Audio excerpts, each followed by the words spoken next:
आज एक बार पुनः मुलाकात हो गई है मोहित सर से, जो कि हिंदी के बहुत ही मशहूर टीचर हैं, कोई पहचान के मोहताज नहीं है।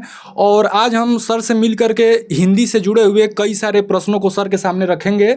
जैसे जो बच्चे शुरुआत में डरते हैं हिंदी विषय को लेकर के, आप आज के वीडियो में समझ जाएंगे कि हिंदी की तैयारी कैसे करनी है। इसके बाद आपको कोई डर नहीं रह जाएगा। सर, आपने हमें अपना कीमती समय दिया, इसके लिए सबसे पहले बहुत बहुत धन्यवाद। देखिए, सबसे पहले उन विद्यार्थी और जो इस ऑनलाइन प्लेटफॉर्म को देख रहे हैं, जहाँ तक ये वीडियो पहुँचेगा, सबको बहुत ही दिल से शुक्रिया, खासकर आपके लिए, क्योंकि एक माध्यम है जो बच्चों तक हम पहुँच पाते हैं और उस माध्यम का काम आप कर रहे हैं। और मुझे लगता है कि इससे बच्चों को बहुत कुछ लाभ भी होता है। कई ऐसे बच्चे हैं, तो पहली बात तो मैं ये कहूँगा कि इसे एक ही शब्द होता है कि शेयर करना, जिससे बहुत सारे बच्चों के तक ये वीडियो पहुंच सके। सर, बहुत सारे स्टूडेंट जैसे कि जब कंपटीशन के एग्जाम में आते हैं 12th पास करने के बाद, तो कुछ बच्चे यूपी बोर्ड से होते हैं और कुछ बच्चे सीबीएसई बोर्ड से होते हैं। तो हिंदी विषय जो होता है सीबीएसई बोर्ड वाले बच्चों के लिए बहुत ही कठिन विषय लगता है, क्योंकि वो सारे सब्जेक्ट इंग्लिश नहीं पढ़ता रहता है। तो सर, एक नए एस्पिरेंट के लिए हिंदी भाषा की शुरुआत कैसे किया जाए, हिंदी सब्जेक्ट कैसे पढ़े? देखिए, ये बहुत ही अच्छा प्रश्न है। उन बच्चों के लिए बहुत सारी समस्याएं होती हैं जो इंग्लिश मीडियम के बच्चे होते हैं। उन्हें हिंदी को पढ़ना, हिंदी को सीखना, और इसमें मतलब ऐसा भी नहीं कि उसे इंग्लिश से रिलेट कर पाए। मुझे हिंदी तो हिंदी है।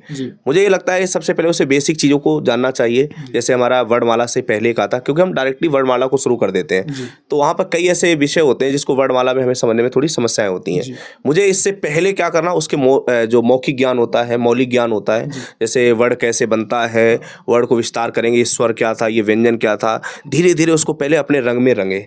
और ये एक ऐसा सब्जेक्ट है जब हमारे अंदर क्या आता है कि इंटरेस्ट थोड़ा बढ़ता है, कि लगता है कि अब हम क्या करें और इसे पढ़ना चाहिए। तो बेसिक से चीज़ों को क्या करना स्टार्ट, थोड़ा वक्त लगेगा लेकिन सीखेंगे हम जल्दी। लेकिन सबसे पहले बेसिक। जैसे मात्राएं निकालना, कैसे मात्राएं निकाली जाती हैं। हम गलती सबसे बड़ी क्या कर देते हैं कि जब हम सीबीएसई बोर्ड से होते हैं और डायरेक्ट पहुंच जाते हैं वर्णमाला में, तो जब वर्णमाला में वहाँ पर हमें बताया जाता है कि स्वतंत्र हिंद संप्रवाह क्या है, ये मात्राएं कैसे आती हैं, तो हम वहाँ पर हमारे लिए समस्या आती है। जब समस्या आती है तो बच्चों का मनोबल क्या होता है, थोड़ा सा टूटता है। और जब मनोबल टूट जाता है तो फिर आप जानते हैं वो विषय टफ लगने लगता है। इसका मतलब पहले मुझे अपने विश्वास को जीतना होता है, उसके लिए बेसिक। सर, जैसे कि हिंदी में एक टॉपिक है जिसका कि नाम है वाक्य शुद्धि। जैसे पेपर में आता है कि इसमें से चुनिए कौन सा वाक्य शुद्ध है या कौन सा वाक्य अशुद्ध है, 4 ऑप्शन मिल जाता है। जनरली उसमें बच्चा क्या करता है कि कर तो लेता है लेकिन टाइम बहुत ज़्यादा लगा देता है, वो समझ नहीं पाता है कि इसमें से कौन सा वाक्य गलत दिया गया है। सर, इसको कम समय में ऐसे प्रश्न को कैसे टैकल करें? ये बहुत ही अच्छा आपका प्रश्न है और कई सारे विद्यार्थियों के लिए बड़ी समस्या भी है, क्योंकि वाक शुद्धि आरो यारो में भी आता है। 10 प्रश्न बनते हैं यहाँ से। SSC GD में बहुत ही हावी रहते हैं ये प्रश्न। और पुलिस में आप देखते होंगे 1-2 प्रश्न तो आ ही जाते हैं। जैसे लेखपाल की परीक्षा हुई थी, उसमें कई ऐसे प्रश्न 1-2 प्रश्न थे जो बच्चों से गलत हुए। इसमें कारण क्या होता है, चारों प्रश्न एक जैसे लगते हैं। लगेगा कि ये वाला सही, ये वाला सही है। खेल इसमें क्या होता है, व्याकरण का खेल होता है। व्याकरण का खेल ये है, हमें वाक्यों को क्रमागत तरीके से देखना है। इसके 5 नियम होते हैं। पहला नियम ये होता है कि ज्यादा से ज्यादा हम इसको क्या बनाएं, सरल बनाएं। जहां पर एक ही अर्थ में 2 शब्दों का प्रयोग नहीं होना चाहिए। अगर 2 शब्दों का उससे प्रयोग कर दिया तो वाक्य अशुद्ध की श्रेणी में चला जाता है। दूसरे नंबर पे हमें व्याकरण का ज्ञान, लिंग जैसे स्त्रीलिंग है तो क्रिया भी स्त्रीलिंग होनी चाहिए, विशेषण भी स्त्रीलिंग के हिसाब से प्रयोग होना चाहिए। 5 नियम को हमें यहाँ पर देखना होता है। वाक अपने आप उन 4 विकल्पों में अंतर स्पष्ट कर देगा, चारों में। जैसे एक प्रश्न पूछा जाता है, उसने ये बोल दिया कि मोहन सबसे श्रेष्ठतम है। बच्चे क्या करते हैं, उन्हें ये लगता है कि बिल्कुल सही है श्रेष्ठतम शब्द, लेकिन बच्चों को ये पता होना चाहिए तम शब्द का जोड़ दिया, इसका खुद ही एक अर्थ होता सबसे। अब 2 शब्द से तो आ नहीं सकते हैं, वाक्य शुद्ध हो गया। लेकिन वो जब विकल्प देता है तो चारों विकल्प एक जैसे लगेंगे। तो हमें इसका मतलब है पहले बेस उन 5 नियमों पर क्या करना है, फोकस करना है। लिंग से संबंधित विशेषण प्रयोग होना चाहिए, कोई एक अर्थ में 2 शब्दों का नहीं आना चाहिए। तीसरे नंबर पे संज्ञा का कहाँ पर प्रयोग होना चाहिए, क्रमागत तरीके से वाक्य पहले कर्ता कर्म ऐसे प्रयोग होना चाहिए। ऐसा नहीं कि पहले बीच में क्रिया रख दे बाद में रख दे। 5 नियम याद है तो वाक्य उसको बहुत सरल लगेंगे और बहुत सबसे सरल विषय है। लेकिन इससे क्या है, व्याकरण का ज्ञान मुझे अच्छा होना चाहिए, इसीलिए दिक्कत होती है। चारों एक जैसे लगते हैं, बिल्कुल ऑप्शन बिल्कुल सिमिलर ही लगते हैं। अरे एक अभी आया था प्रश्न लेखपाल की परीक्षा में, उसने लिखा था विंध्याचल पर्वत के ऊपर घने जंगल पाए जाते हैं। अब बच्चों ने दिमाग नहीं लगाया, उसे गलत कर दिया। दिमाग अगर वो क्या लगा देता, बिंद प्लस अचल, अचल का खुद अर्थ पर्वत होता है और इसका पर्वत दे भी रहा है, हल्का सा उसने ट्विस्ट कर दिया। अब बच्चा जो व्याकरण पढ़ा होगा उसने कहा अचल का मतलब तो पर्वत है ही, और साथ में पर्वत जोड़ भी रहा है, तो वाक्य शुद्ध हो गया। और कई लोग उसे शुद्ध करके आ गए। बस ये खेल होता है इसमें। सर अगला सवाल है, जैसे कि प्रसिद्ध कवि, लेखन एवं उनकी रचनाएं, जैसे कि यूपी पुलिस में भी ये मशहूर टॉपिक है, यूपीएसआई में भी मैं उम्मीद करता हूँ जरूरी आएगा। तो सर इस टॉपिक पे बच्चा क्या करता है कि रटने लगता है कि ये कविता इन्होंने लिखा है, ये कविता इन्होंने, हालांकि ठीक भी है, परंतु कोई कितना रटेगा। अब जैसे कुछ लिमिटेड चीज़ों को आदमी रट सकता है, लेकिन परंतु उसका तैयारी कैसे करे, इसके ये भी प्रश्न आज मुझे लगता है दिवाकर भाई साहब प्रश्न ऐसे खोज के लाए हो जो वास्तविक बच्चे के ही प्रश्न होते हैं। जी जी जी। और ये इसलिए क्योंकि आप एक बढ़िया शिक्षक भी हैं, जी जी, धन्यवाद। साथ साथ आप स्टूडेंट भी रहे हैं, जी जी, तो उस फीलिंग्स को हम समझते हैं। जी जी, जी। तो ये भी प्रश्न बहुत अच्छा है। बच्चे क्या करते हैं, जैसे साहित्य पर पहले फोकस नहीं करते हैं। जी। उन्हें लगता है कि पुलिस का पेपर होगा तो हम लास्ट में कवियों को रटना शुरू कर देंगे। हाँ। और रटने के चक्कर में क्या होता है, मामला गड़बड़ हो जाता है। जी। हमें क्या करना है कि साहित्य को पहले आप अंदर फील करो। जी। जैसे हम अगर मान लीजिए रामचंद्र शुक्ल के विषय में पढ़ रहे हैं, जी। टाइम दो थोड़ा सा। जी। पेपर ऐसे नहीं निकलता कि हम 1 महीने में, अब आपको पता जैसे यूपी पुलिस में हम नहीं हो पाए, तो हमें अभी से कमर कस लेना है। जी। वक्त हमें किस पर देना ज्यादातर, जो विषय, जो सब्जेक्ट में आपको जो विषय नहीं आ रहा है, फोकस उसी पे तो करना है। मान लीजिए हिंदी में बहुत सारे बच्चे क्या करते हैं दिवाकर भाई, वर्णमाला स्टार्ट कर देते हैं, संधि भी स्टार्ट कर देते हैं, समास स्टार्ट कर देते हैं। अरे भाई वो तो तुम हर बार पढ़ते हो। जहां पर नंबर आपके कम हुए शायद। अब साहित्य को बताएं कैसे पढ़ना है। बच्चों को पहले अपने अंदर जिस कवि के विषय में पढ़ रहे हैं उसकी अपने अंदर एक चित्र जो है वो इमेज करें जी। उसे महसूस करें कि रामचंद्र शुक्ल ऐसे थे, इनके क्या क्या कर्तव्य रहे, क्या व्यक्तित्व रहा इनका, इन्होंने किस प्रकार साहित्य लिखा, हिंदी साहित्य का इतिहास जो लिखा।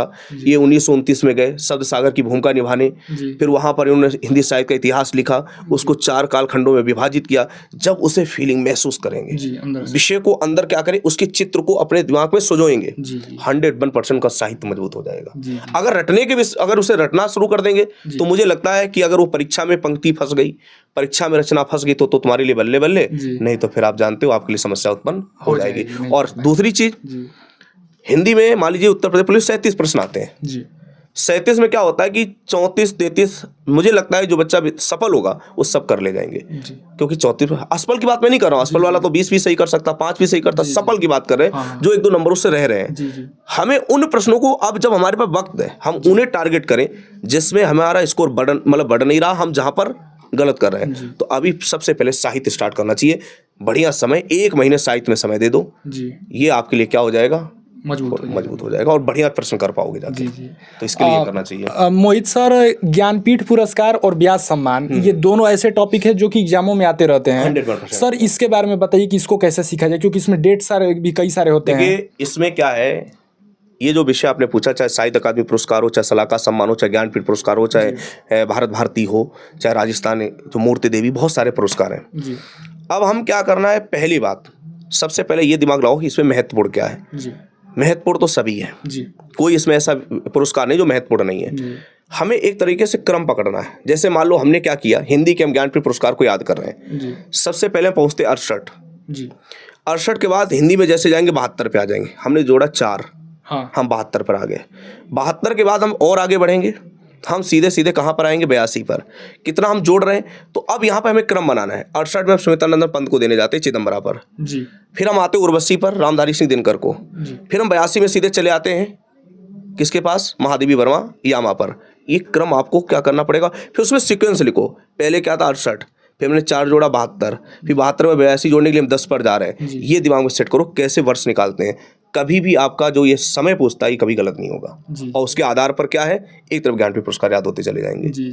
सबसे अच्छा विषय है। और ज्ञानपीठ पुरस्कार में केवल हिंदी के ही पढ़ना है। 24 भाषाओं में दिया जाता है जी, सबको आपको नहीं पढ़ना है। हाँ, ये सर आपने बात सही की, क्योंकि बच्चा लगता है कन्नड़ भाषा, मैथिली भाषा सब पढ़ लें, सबको नहीं, क्योंकि आप हिंदी भाषी क्षेत्र से पहले हिंदी को आपका जो प्रश्न बनेगा वो हिंदी, पहले हिंदी के तो तुम ज्ञानपीठ याद नहीं कर पा रहे हो, और हम पढ़ने सब जा रहे हैं। अगर मैं करेंट का पढ़ो, जो ज्ञानपीठ पुरस्कार करेंट का पढ़ो, वो सारे विषय का पढ़ लो, क्योंकि वो हमारे जीएस में पूछा जा सकता है। हिंदी में अभी तक भाई साहब आपने भी नहीं देखा होगा कि कोई अन्य विषय का पूछा जा रहा हो, और पुलिस एसआई जैसे एग्जाम में। ये सर आपने बात बिल्कुल सही, केवल हिंदी को टारगेट, मैंने भी खुद नहीं सोचा था ये चीज। पहले हिंदी वाला पढ़ना चाहिए, हिंदी को टारगेट करो। और जैसे पुलिस में हिंदी के ही पूछे जा रहे थे, एसआई में जितने पूछे गए हिंदी से पूछे जा रहे हैं। हम इतना बड़ा एग्जाम नहीं दे रहे जो हम सारे विषय को याद करते घूमे, जो है उसे पहले पढ़ो। और सर यूपी पुलिस का भी हाल ही में रिजल्ट आया, बहुत सारे हमारे साथी कुछ नंबरों से रह गए, जैसे कि कोई 2 नंबर से रह गया, कोई 4 नंबर से रह गया। सर ऐसे स्टूडेंट को अब आगे क्या करना चाहिए, क्योंकि सर वो सालों साल की मेहनत होती है परंतु कुछ कमियां रह जाती हैं जिनके कारण असफल विद्यार्थी रह पाते हैं। सर इसके बारे में बताइए और कुछ सर पंक्तियाँ बताइए जिससे कि बच्चों को मोटिवेशन मिल सके। देखिए, इसके लिए मैं एक बात कहूँगा, वो जो विद्यार्थी असफल हो उनमें असफल मानते ही नहीं हो जी। असफल इसलिए नहीं मानते कि हमने सोचा था कि हम पहनेंगे वर्दी जी। कि बस सिंपल सी जी। हमें असफलता मिली, लेकिन उस असफलता ने हमें एक ठोकर लगाई, बेटा तू और मेहनत कर। जी। अगर हमने बहुत अच्छे से मेहनत करना शुरू कर दिया तो मुझे लगता है कंधों में मैं क्या कर सकता हूँ, 2 स्टार भी सजा सकता हूँ। जी बिल्कुल। मन के हारे हार है, मन के जीते जीत। इसमें जैसे एक पंक्ति हमारे हैं जो कवि गोपाल दास नीरज जी, उनकी मुझे बहुत अच्छी पंक्ति लगती है। उन्होंने सीधे कहा कि व्यक्ति को बाद में रोने से बेहतर है पहले अच्छे से मेहनत कर ले। छिप छिप कर अश्रु बहाने वालों, मोती व्यर्थ लुटाने वालों, कुछ सपनों के मर जाने से जीवन नहीं मरा करता है, जीवन नहीं मरा करता है। सपना क्या है, नयन सेज पर सोया हुआ आँख का पानी, और उसे टूटना तय था जैसे जागे कच्ची नींद जवानी। भींगी उम्र बिताने वालों, डूबे बगैर नहाने वालों, कुछ पानी के बह जाने से सावन नहीं मरा करता है, सावन नहीं मरा करता है। इस पंक्ति से यही है कि हम असफल हो गए जी। तो ऐसा थोड़ी ना कि हम मर गए, नहीं कि हम भविष्य में सफल नहीं हो पाएंगे। ठानो अपने अंदर, जो ठान लेते हैं वो जीत जाते हैं, जो मानते रहते हैं वो हमेशा हारते रहते हैं। तो हम असफल हैं, असफल सफलता ये जीवन के एक पहलू है। जब असफल होंगे तभी अच्छा सोचेंगे, सफल हो जाएंगे एक काम में लग जाएंगे। तो बेहतर बनने के लिए असफल भी होना बहुत अपनी जगह पे जरूरी है। बस उस असफलता को सफलता की भांति लो जी। मेहनत करना शुरू कर दो, कंधों पे स्टार सजा लोगे जी। बाद में बोलोगे थैंक यू। हाँ, सीधी सी बात है। हाँ। थैंक यू गॉड को बोलो, भगवान को थैंक यू, ईश्वर ने हमारे साथ बहुत अच्छा किया है। कंधे पे स्टार सजाने थे, लेकिन मेहनत करो। मेहनत, बिना मेहनत कुछ नहीं है। सर जो कांस्टेबल नहीं बन पाया वो चाहे तो एसआई भी बन सकता है, मेहनत करके। नहीं हुआ तो क्या हुआ, एसआई में लग जाए। ग्रेजुएशन है। कई बार उदाहरण दिया, पिछली बार 2019 में जब उत्तर प्रदेश पुलिस की वैकेंसी हुई थी, सगी 2 बहनें थी, एक का नाम दीक्षा, एक का नाम नेहा। दोनों पुलिस में असफल हो गई थी। हमारे पास है, भैया मुझे क्या करना चाहिए, मैं जान झोंक दूं, बैठना क्या है जी। 2021 में दोनों सगी बहनें एसआई बनी, एक है लखनऊ में पोस्टेड, एक है सीतापुर में जी। तो ये नहीं कि हम पुलिस नहीं बन पाए जी, कुछ भगवान ने और कुछ लिखा है जी। वो भी कंधे में स्टार सजाने के लिए किस्मत को अलग लेवल से लिखा है जी। आप अगर हम पुलिस में सफल हो जाते तो मैं लगता है कि अब तो पुलिस सफल हो गए, आगे में कुछ करना नहीं है जी। पुलिस में चले जाते। असफल हुए, हमें और बहुत कुछ करना है जी। भाई संसार में आए हैं, कुछ करने के लिए आए हैं, बस असफलता मिलेगी, सफलता अच्छी मिलेगी जी। ये चीज होती है। बहुत सर आपने अच्छा कहा कि 2 सगी बहनें कांस्टेबल न बन पाई पर बन गई एसआई। तो सर भगवान ने हमारे लिए क्या रचना रचा है उसको हम खुद नहीं जानते हैं, परंतु हमारे हाथ में मेहनत है, वो हमें नहीं छोड़ना चाहिए। जैसे दिवाकर भाई, मैं चल रहा हूँ जी, पता लगे कि मंजिल के पास में पहुंचने वाला था जी, मंजिल तक नहीं पहुंच पाया, हमने वहां से पीछे मुड़ लिया। आपको पता है पीछे मुड़कर आना काफी दूरी तय करनी पड़ेगी जी। सफलता हमारे एक कदम पास ही थी, लेकिन आपको पता है चढ़ाई हम दूर तक पूरी नहीं देख पा रहे हैं, मंजिल पूरी नहीं दिख रही है जी जी। लेकिन उतरना हमें नीचे दिख रहा है क्योंकि हम चल कर गए हैं। तो व्यक्ति क्या करता है, वैसे वापसी मार देता है, लेकिन उसे और जान लगा देना चाहिए, पता लगे सामने ही मंजिल है, बस वो दिख नहीं रही है जी जी जी। तो पीछे मुड़ना गद्दार कहलाता है, आगे बढ़ना महान कहलाता है। अब आपको महान बनना है तो कष्ट सहने पड़ेंगे, आगे बढ़ते रहो जी। मोहित सर, जैसे कि यूपी पुलिस का एक फेवरेट प्रश्न रहता है, वो पैसेज देता है और पैसेज में से ही कई सारे प्रश्नों को पूछ लेता है, जैसे कि पर्यायवाची पूछ देता है, कभी कभी विलोम, और उसी से संबंधित कई सारे प्रश्न वो पूछ लेता है। शीर्षक जी, शीर्षक भी पूछ लेता है कि इस पैसेज का शीर्षक क्या होगा। शीर्षक में तो मैक्सिमम बच्चे गलत करते हैं, भले ही कोई विलोम पर्यायवाची छाट लेता है, लेकिन वो शीर्षक वाला प्रश्न गलत कर जाता है और टाइम बहुत सारे बच्चे इस पे ज़्यादा स्पेंड कर देते हैं। सर इसके बारे में बताइए। देखिए, मेन बात है गद्यांश में तो ऐसा कुछ तरीका नहीं होता है जी। गद्यांश को तो हमें पढ़ना ही पड़ेगा और पढ़कर उत्तर देना पड़ेगा। हाँ, लेकिन एक तरीका है जो हमसे वास्तविक प्रश्न गलत होते, शीर्षक। बाकी तो हमें प्रश्न को पढ़कर उत्तर देना है। पहले हम पूरा गद्यांश को पढ़ लें, फिर प्रश्नों को देखें और उत्तर अपने आप मिलाते चले जाएं। शीर्षक में क्या होता है, ऊपर की 2 लाइनें पढ़ना जी, नीचे की 2 लाइनें पढ़ना। जिस शब्द पर वो ज्यादा टारगेट करा वही शीर्षक होता है, कभी गलत नहीं होगा। अच्छा, 2 लाइनें ऊपर की पढ़ लो, 2 लाइनें नीचे पढ़ लो, उसमें किसी शब्द को टारगेट कर रहा वही शीर्षक है, कभी जीवन में गलत नहीं हो सकता है। तो ये सुना आप सभी स्टूडेंट्स ने, सर ने बताया कि 2 लाइन ऊपर का पढ़ लीजिए और 2 लाइन नीचे का, इससे मैक्सिमम पॉसिबिलिटी है कि आप शीर्षक को फाइंड कर जाएंगे 99%। और शीर्षक के लिए क्या करते हैं बच्चे, सर बीच के भी पैसेज लगते हैं पढ़ने और टाइम समय लगेगा, समय नहीं आपको, वो इसीलिए शीर्षक पूछते ही आपसे कि आप पढ़ो बार बार, फिर शीर्षक निकालो, आप टाइम बर्बाद करो। भाई हम एक प्रश्न के लिए 2 लाइनें ऊपर पढ़ो 2 नीचे।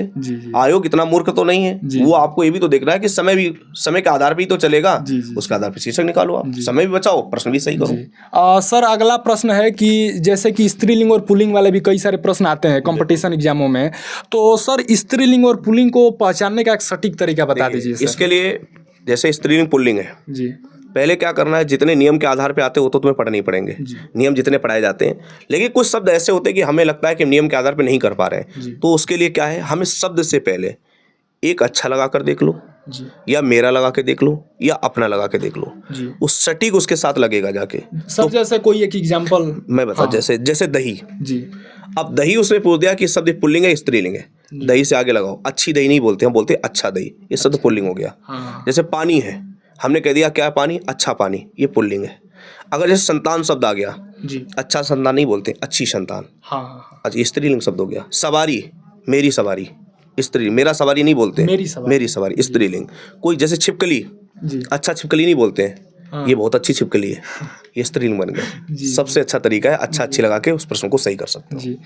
सर इसके बाद नंबर आता है समश्रुति भिन्नार्थक शब्द, जो कि सुनने में समान होते हैं परंतु अर्थ अलग अलग होते हैं। इसमें भी बहुत सारे बच्चे प्रश्न को गलत कर जाते हैं, क्योंकि जैसे कि कई सारे शब्द सिमिलर होते हैं जो कि एकदम सेम ही लगते हैं। इसको आइडेंटिफाई कैसे किया जा सकता है? इसमें क्या होता है कि जैसे सुषम भिन्नार्थक हैं, इनको पहले तोड़ना सीखो। कुछ ऐसे शब्द होते हैं जो मतलब टूट जाते हैं, जैसे मान लो अभय और उभय आ गया जी, अभय को मैंने अलग किया तो भय अलग है, अय अलग है। अय का मतलब नहीं होता, भय मतलब डरना, जो डरे ना। इसका तो इससे अर्थ क्या आएगा, या तो निर्भय लिखा होगा या जो डरे नहीं। उभय मतलब हमने कह दिया उभयचर जी, या उभयलिंगी, जो दोनों के लिए है। हाँ। तो उसको आपको क्या करना पड़ेगा, उसके अर्थ को दिमाग में सेट करना पड़ेगा, टूट के अर्थ बन कैसे रहे। और इसके लिए भी कोशिश करो महत्वपूर्ण शब्दों को याद करने के लिए। ये बहुत सारे ज्यादा नहीं है, 100-150 शब्द हैं, इनको अगर तुमने एक बार पढ़ लिया डिक्टो पेपर फंस जाता है। मतलब सर इसका लिमिट ही है, कितने शब्द यदि है तो बहुत शब्द जी, लेकिन मेरे हिसाब से जो मेरा अनुमान है, हम अपने बच्चों को 50 से 60 प्रश्न पढ़ाते हैं जी, आज तक बाहर नहीं गया। हाँ। 50-60 में ही, ये अनुमान है जी जी जी। बाकी इतने सारे शब्दों को तुम नहीं याद कर पाओगे, शब्दांश का ही तो पूरा खेल है जी। और हम लोग क्या करते हैं, जब इंपॉर्टेंट चीजें पढ़ते हैं उससे हमारा क्या है, मामला पूरा फिट हो जाता है जी जी जी। सर इसके बाद अब थोड़ा आपके पर्सनल लाइफ पर सर आ जाते हैं। सर जैसे कि मैंने आपकी एक वीडियो देखी, आप शायद अपने गांव गए थे और सर जैसे गांव में गाय भैंस होते हैं सर, आप अपनी भैंस को नहला रहे थे। तो सर आप गांव से जुड़े व्यक्ति हैं और सर आप वहां से उठ कर के इतने बड़े लेवल पर सर आए हैं, आपको लाखों बच्चे जानते हैं हिंदी के लिए। सर मतलब बहुत बड़ी बात है, गाँव में कोई कहाँ ऐसा कर पाता है। गाँव में बहुत सारे, लेकिन एक चीज मैं कहूँगा जो आपने बताया जी, इतिहास ही गाँव का व्यक्ति रचता है जी। भारत हमारा जो है देश, वो गांव का ही एक संग्रह है। गांव के ही बच्चे बहुत कुछ करते हैं जी। कारण क्या है कि गांव, ये हम नहीं सोच सकते कि गांव के बच्चे कुछ नहीं कर सकते हैं जी। बस आपके अंदर क्या होना चाहिए, जज्बा होना चाहिए कुछ कर दिखाने का। अब तो बहुत सारी सुविधाएं हैं, बस ये है हमें कभी कभी बच्चे क्या कह देते हैं कि सर हम घर में गए, पिताजी हमें काम बता देते हैं। क्या वो काम जो है वो तुम्हारे करियर को रोक सकता है? नहीं रोक सकता है। वो और करियर की तरफ क्या करेगा, बढ़ाएगा। जैसे हम घर में गए, मैं जब गांव में रहता था, पिताजी में खेतों में बेचते थे कि जाओ आज धान लगा दो जाके, तो हम धान लगाने जाते थे जी। जैसे 2 घंटे होता था धान लगाते लगाते, फिर ये लगता था कि पढ़ लो, नहीं जीवन में धान ही लगाते रहोगे। मोटिवेशन मिला। बहुत बढ़िया सर बात कही आपने, ये तुरंत मोटिवेशन लगा, आप क्या पढ़ने पर और ध्यान दोगे। जैसे मान लीजिए सुबह है, पिताजी 4 बजे उठाया, बेटा जाओ सानी लगा दो। जब तुम सुबह उठोगे ना, इससे कहोगे पापा हम पढ़ ले, वही ज्यादा हमारे लिए है। तो ये मोटिवेशन है और अपने काम से कभी दूर नहीं रहना चाहिए। बस हमें क्या है कि जब काम के तो बस सोचो कि इससे बढ़िया हम ये काम कर लो, और जब बढ़िया इससे काम करो तो उसमें जान लगा दो ना, तो गांव का बच्चा भी आगे निकल जाता है। और ऐसा नहीं कि हम अपने पिताजी का कोई हक बटा, मतलब क्या उसका सहभागिता ले रहे हैं कि पिताजी का जो काम है उसे बटा रहे हैं कि चलो, तो उससे कोई दिक्कत नहीं है। तो गांव के बच्चे बहुत आगे जा सकते हैं अगर वो चाहते हैं जी। सर आप यूपी पुलिस में भी रहे हैं, लेकिन आपने भी सर नहीं ज्वाइन किया। हालांकि आज बच्चों को पढ़ा रहे हैं, आप ज्वाइन कर लेते तो पूरे देश को ऐसा हिंदी का शिक्षक शायद नहीं मिलता, ये बात तय है। नहीं सर, बहुत सारे लोग हैं, विवेक सर भी आप ही के चैनल पर पढ़ाते हैं, परंतु कभी कभी जैसे 8 बजे वाली क्लास में अक्सर देखता रहता हूँ, कभी कभी विवेक सर नहीं लेते हैं तो मैं आपका देखता हूँ सर। मतलब बीच बीच में आप आ जाते हैं, मज़ा आ जाता है सर हिंदी की क्लास देख करके। और सर जैसे मैंने कहा कि आपने पुलिस नहीं ज्वाइन किया, तो सर इसके पीछे का बताइए कि मतलब क्या रहा। ऑनलाइन प्लेटफॉर्म पर आज आप पढ़ाते हैं, ऑफलाइन में बहुत सारे बच्चों आपको उतना नहीं जान पाते, ऑनलाइन में आज वीडियो आपके हर राज्य के बच्चे देखते हैं जहाँ जहाँ हिंदी आता है। सर इसके बारे में देखिए, हमारा दृढ़ संकल्प मजबूत होना चाहिए और साथ साथ हमें अपने माता और पिता को खुशियाँ भी देनी होती हैं जी। माता पिता का, गांव के जो हमारे लोग होते हैं, एक ऐसा समाज होता है कि बच्चा जब सफल हो जाता है, सरकारी नौकरी के पास होता है, तो उसे एक अलग दृष्टि से देखा जाता है। अगर व्यक्ति वो क्या है, असफल है, उसे एक हीन भावना से लोग देखते हैं। अगर वो व्यक्ति बाहर पढ़ रहा है तो ये बच्चों के साथ बहुत ही आजकल तुमने देखा हो, बहुत सारे बच्चे परेशान रहते हैं कि सर वो समाज में हंस रहती है। तो हमें अपने समाज में अपने पिताजी की वो खुशियाँ देनी थी कि जिससे वो कभी कह सके कि हमारे बेटा ने गवर्नमेंट नौकरी क्या है छोड़ दी है। ये नहीं कह सकते कि उन्होंने नौकरी कभी ले नहीं पाई। अगर ये बोल दिया जाता एक तो हम बाहर पढ़ रहे हैं और कोई भी एग्जाम उन्हें निकाला नहीं, कोई भी नौकरी में ले नहीं पाए, तो पिताजी से लोग ये क्या कहते हैं कि तुम्हारे बच्चे ने पढ़ाया, तुमने बाहर कर तो कुछ नहीं पाया। तो आज पिताजी क्या करते हैं, अपने स्वाभिमान के साथ समझौता न करके समाज में बोलते हैं कि हमारे बच्चे ने गवर्नमेंट नौकरी छोड़ी। ये करना तुम्हें है, तुम्हारे दृढ़ संकल्प, तुम्हें आगे चल के क्या करना है, इस पे घर वाले कभी तुमसे कुछ नहीं कहेंगे। आप नौकरी करो, छोड़ो, तुम एक नहीं दूसरी पकड़ो, घर वाले कभी नहीं, लेकिन पहली के लिए जरूर कहेंगे एक बार गवर्नमेंट नौकरी जरूर लो अगर आप पढ़ रहे हो। ये उनके क्या है, अरमान होते हैं। समाज की ऐसी प्रकाष्ठा है जिसके आधार पर उन्हें क्या है, ये दिखाना ही पड़ता है। तो बस इसीलिए मैंने गवर्नमेंट नौकरी ली और उसके बाद छोड़ दी। और फिर जब क्या है, व्यक्ति और कुछ सोच लेता है, पहले तक दिक्कत रहती, छोड़ने में उसे दिक्कत नहीं रहती, फिर ये लगता है मैं आगे क्या करना है। बाकी फैसला हमारा, वो गलत हो या फिर सही हो, रिक्स है तो फिक्स है, नहीं तो फिर कोई दिक्कत नहीं है, सीधी सी। सर मैं आपकी क्लास देखता रहता हूँ, उसमें आप पूरा एनर्जेटिक होकर पढ़ाते हैं, आप मुस्कुराते ज़्यादा रहते हैं क्लास में और ऐसे पढ़ाते रहते हैं। सर इतना मतलब आपके अंदर कैसे ये चीज़ें आ पाती हैं, एनर्जी कैसे इतना आपके पास रहती है? देखिए, जुनून ही सब कुछ है जी। अगर हमारा ही जुनून वहाँ कमज़ोर हो जाए, मैंने पढ़ाना शुरू कर दिया, बेटा इसका ये होता है, तो बच्चे क्या करते हैं, उनका जुनून मर जाता है। ये हमारे बंडी एग्जाम वाले बच्चे हैं, इनको जोश ज़्यादा चाहिए। ये हमारे सिविल सर्विस वाले नहीं हैं जो इनको आराम आराम पढ़ाएं, सिविल, ये जोश वाले हैं क्योंकि फोर्स के बच्चे हैं। जब इनको जुनून से पढ़ाते हैं, जोश से, तो इनके अंदर लगता है कि गुरुजी ने इतनी जल्दी पढ़े, हम भी इसका आंसर दें, तो इनके अंदर और मतलब उत्साह बढ़ता है। और जुनून हमारा बच्चों से ही बढ़ता है। हमारे बच्चे आंसर देते तो और ऊर्जा के साथ में पढ़ाता रहता हूँ। बाकी मुझे लगता है मैं थकता कब हूँ, अभी भी तो पूरे दिन क्लास लेकर बैठा हूँ, ये लगी नहीं रहा मैं थका हूँ, क्योंकि बच्चे ही सब कुछ, ये हमारी संपत्ति है। इसी को मैं बहुत कुछ बनाना चाह रहा हूँ, जिसके लिए पुलिस की नौकरी मैंने छोड़ी। और अगर इस पर भी मैं काम नहीं कर पा रहा हूँ तो मुझे लगता है कि फिर तो हम अपने साथ नाइंसाफी कर रहे हैं। सर आपने तो नौकरी छोड़ दी, परंतु आपके छोड़ने की वजह से कितने हजारों गरीब परिवार के बच्चे आज नौकरी पा गए, वहाँ से बहुत सारा आपको प्यार और सपोर्ट मिलता रहता है। सर इसके बारे में थोड़ा देखिए, ये तो सब ईश्वर ने जो हमारे नसीब में लिख दिया जी, ये हमारे कर्मों का फल है। दूसरी जगह हम जो बड़ों को आदर देते, सम्मान देते हैं, उनका आशीर्वाद है, माता पिता का भी आशीर्वाद है, इस राह में लेकर जा रहा है। नहीं तो छोटा सा मतलब गांव से जो आके भीड़ इलाका हो और धीरे धीरे अपने शिक्षा में, और वो भी जहाँ पर शुद्ध एक भाषा भी ना बोली जा रही हो, हिंदी में सबको अपना पकड़ बनाना, तो ये सब ईश्वर का आशीर्वाद है, माता पिता और अपने बड़ों का आशीर्वाद, प्यार दुलार है, तो सब चलता रह रहा है। और अच्छा फील ये होता है जब, जैसे कल मैं संगम गया, अच्छा एक दरोगा आ गया, पहले मैंने ये क्यों आ गया, फिर वो कह रहा है पैर छुआ कि पहचाना, हमने कि मैंने तो नहीं पहचाना, जब पैर छुआ तो पता चल गया स्टूडेंट। बस ये अच्छा लगता है कि कांस्टेबल बनते तो कुछ अलग था, लेकिन आज हम किसी को क्या घर में दीपक जलाने में अपना थोड़ा भी कुछ सहयोग दे पा रहे हैं, हमारे लिए यही काफ़ी है। बस थोड़ा ही सहयोग दे पा रहे हैं, और बाकी हमारे सभी शिक्षक क्या है, सहयोग ही कर रहे हैं। बाकी आप लोग जैसे ही बच्चों को मोटिवेट, अब जैसे जो ऐसा पुलिस में नकारात्मक सोच रहे थे, ये वीडियो देखेंगे सकारात्मक होंगे, तो आपका भी ऐसा नहीं योगदान नहीं, हर एक व्यक्ति का योगदान है, चाहे वो किसी प्रत्यक्ष या अप्रत्यक्ष। सर यूपी पुलिस में तो आपका जलवा रहा, कई सारे प्रश्न आपने डिट्टो फंसा दिए, जो पढ़ाए थे सेम क्वेश्चन उठ करके एग्जामिनेशन में आ गया। सर यूपीएसआई को लेकर के क्या तैयारी है, क्या डबल सिलेक्शन देना है यूपी पुलिस के कांस्टेबल की तुलना में? या ये चीज़ है, मेरा काम जो दिवाकर भाई है, मैं अपनी सिर्फ बात करते, बाकी मुझे किसी बारे में नहीं पता है। अपना काम क्या है, काम करना, फल जो भी हो महाभारत में भी दिया गया। हम अपना कर्म कर रहे हैं, कर्म में कहीं पर कमी नहीं होगी। एक दिन में क्लास क्या है, गैप नहीं होती होगी, चाहे एप्लीकेशन हो चाहे यूट्यूब हो, कर्म कर रहे हैं जी।